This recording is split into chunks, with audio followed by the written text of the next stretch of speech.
Hello, everyone. This is Tom Fox. I'd like to welcome you to Compliance Into the Weeds, a podcast where, with Matt Kelly, the coolest guy in compliance, founder and editor of Radical Compliance, we take a deep dive into the weeds of a compliance or compliance-related topic. Before I get to this week's topic, as you know, the Compliance Podcast Network is always on the lookout for new podcasts. Have you ever wanted to start a podcast but didn't know how? Well, if you've thought about it, please take a listen to this week's sponsor, One Stone Creative. If you're enjoying this show, you might enjoy hosting your own. As an expert in your field, you have skills, knowledge, and insight that can help you expand your practice, meet new people, and create amazing content to share with the world. In as little as 2 hours a week, you can dramatically change how you promote, fill, and position your business. And One Stone Creative can show you how. Learn more at onestonecreative.net. In this episode, we take a look at a keynote speech, or rather keynote Q&A that was presented last week at the ACFE National Conference. Matt interviewed Tyler Schultz, one of the whistleblowers in the Theranos case. And it was a fascinating interview by Matt of Schultz about his experience while working at Theranos and obviously Elizabeth Holmes and Sunny Balwani. But Matt used that as a starting point for a blog post on open secrets. And so we really take a deep dive into the situations that many folks find themselves in at companies that everyone knows bribery and corruption is going on, as well as other nefarious activities such as sexual harassment, but for whatever reasons, they don't report it or talk about it to management. It's a fascinating topic that every compliance practitioner needs to be aware of. Compliance Into the Weeds is a part of the Compliance Podcast Network and a proud member of C-Suite Radio. Hello, everyone. This is Tom Fox, backing in with Matt Kelly, the coolest guy in compliance, and also the editor and founder of Radical Compliance, for another episode of Compliance Into the Weeds, the podcast where we take a deep dive, literally going into the compliance weeds to take up a topic. Today, Matt is going to talk to us about an interview he did last week at the ACFE National Conference of Tyler Schultz, and really how that broadened or gave him pause to think about some broader concepts for compliance and compliance practitioners. So, Matt, with that incredibly long-winded introduction, welcome. And you want to lay the table for us? Yeah, sure, Tom. So Tyler Schultz, for those of you who may not know him, he was the whistleblower who really has become the public face of how the fraud at Theranos, the biotech blood testing company, how that was exposed. So Schultz worked at Theranos for, I believe, 8 or 9 months in 2013, when he was probably all of about 22 or 23. And then he was a biotech major in college, wound up working there, first got an internship, then he got hired. Quite quickly figured out that there was a lot of fraud and lies happening at Theranos, led first and foremost by their very charismatic female CEO, Elizabeth Holmes. And ultimately, Tyler became the source for John Carreyrou, the Wall Street Journal reporter whose series of articles about Theranos eventually led to the downfall of the company. The company no longer exists. It was broken up in 2018 after the feds had figured out its blood testing technology did not work. Elizabeth Holmes is currently awaiting criminal trial, which has just been scheduled for next summer in 2020. And apparently there is a great new documentary on HBO about the fall of Theranos, where you can see Tyler giving an interview. But he was a guest speaker at ACFE, and I had the very good luck to be the interviewer with him up on stage in front of the whole audience, where we did a Q&A interview, and I was the Q and Tyler was the A, and that was the setting there. But Tyler he talked an awful lot about what is it like to realize you are working at a fraudulent company and then to decide to blow the whistle on that at great, enormous personal strain, I am sure. It was a great interview, but that was the high level of what we were doing there. So, Matt, first of all, if you've never heard Matt Kelly interview someone, you really should avail yourself of that. I saw him do it at Compliance Week numerous times, and you were able to tease things out of people that frankly stunned me. But leaving your interview, techniques aside, that perhaps we could say for a later podcast, it really seemed to raise some other issues for you, Matt, and how the compliance practitioner could really take this experience and learn, or at least take some of the lessons that Schultz bumped into at Theranos and look at your own company and your own reporting system. So you want to talk to us about those? Well, what really struck me as I was talking with Tyler is I asked him what was the conversation within the company, not him at the lower ranks up to the senior ranks, but him among the lower ranks with each other. What were they saying?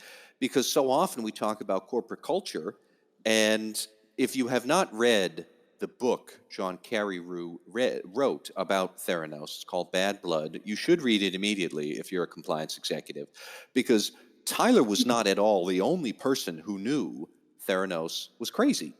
And so I asked him, like, when you guys are all sitting around here, did you not just turn to each other and say, I can't be the only one who thinks this is all nuts, right? This whole company has to be crazy. What was that? And that was my question to Tyler. And he paused for a second and he said, it really was kind of like an open secret.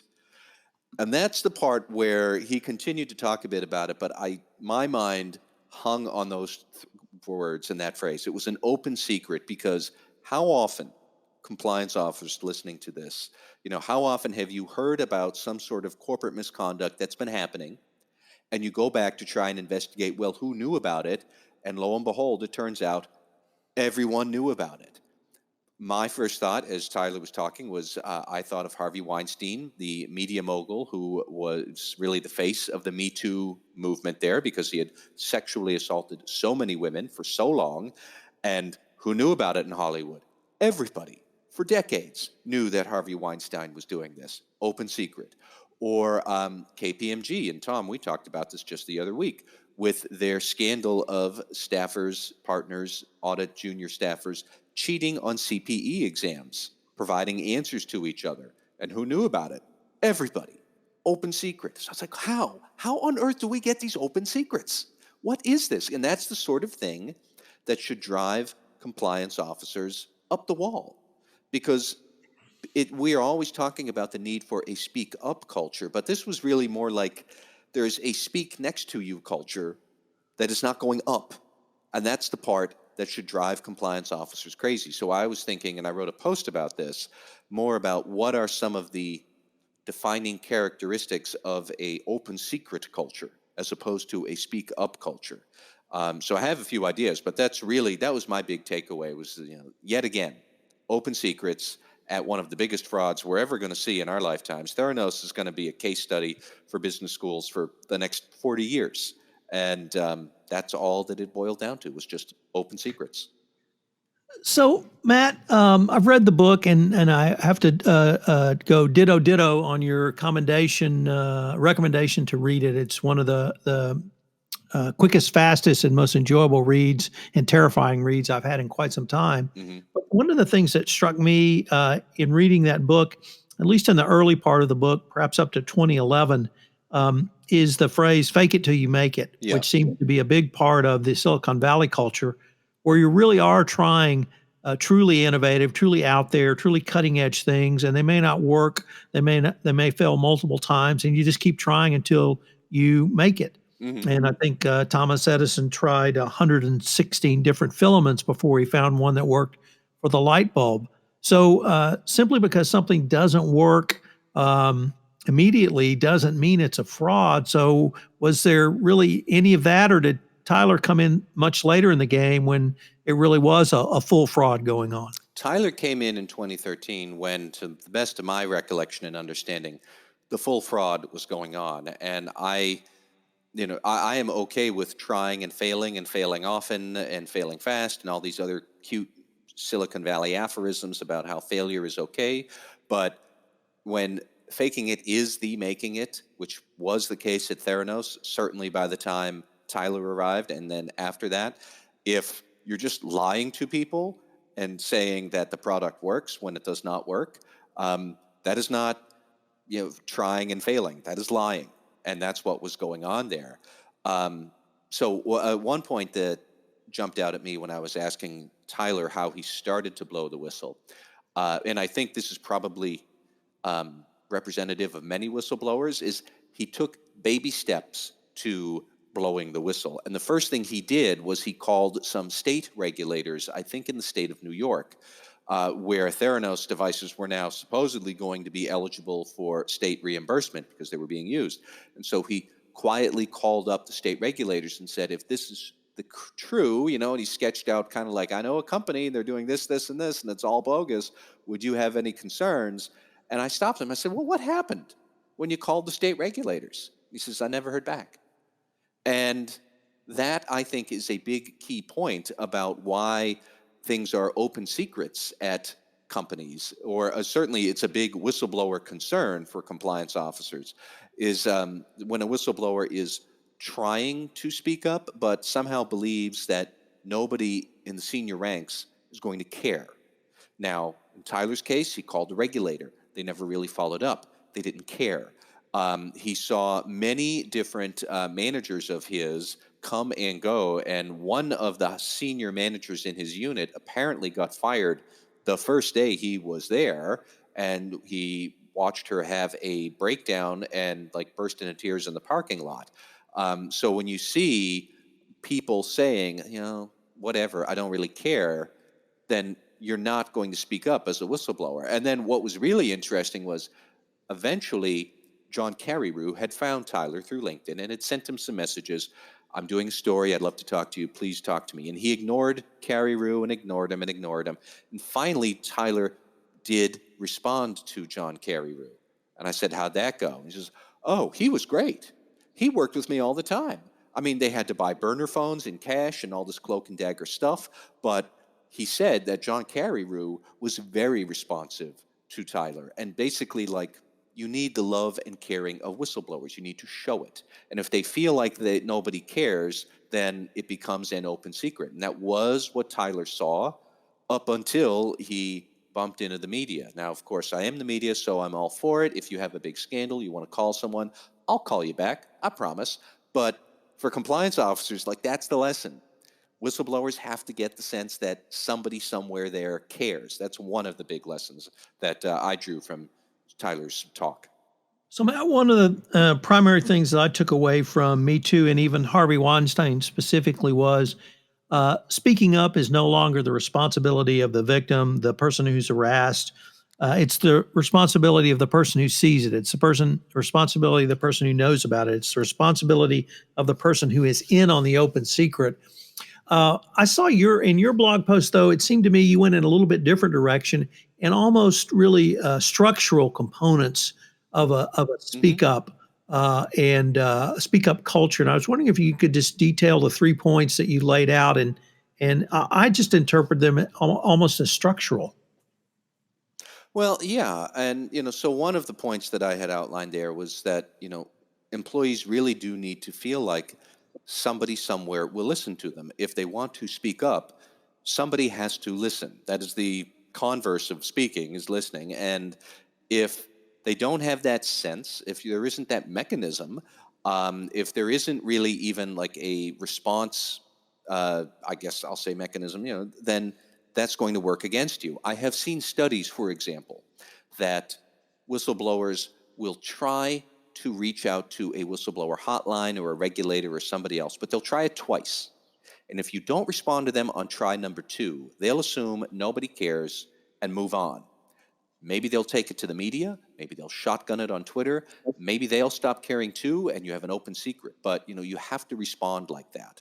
And then second, out of 3, I think employees need to see that there is some locus of power in the organization that will actually respond to them, that can address their concerns. As I said, what's the point of a whistleblower calling the hotline? And even frankly, what's the point of calling the whistleblower back if the chief compliance officer doesn't actually have any power to get anything done? If you're just a glorified taker of complaints, but you can't act on anything, then that doesn't do anybody any favors either. And people need to see that there is some sort of visible center of power that can get things done for good to counteract this center of power I see over here that is doing something wrong and something bad. And I want to throw my allegiance somewhere. I want to throw it in with the good. Most whistleblowers do want to see their companies succeed. Most employees want to see their companies succeed. But if they don't see that anybody can stand up to the bad managers, again, it gets to that, why should I care? And suddenly you've got an open secret.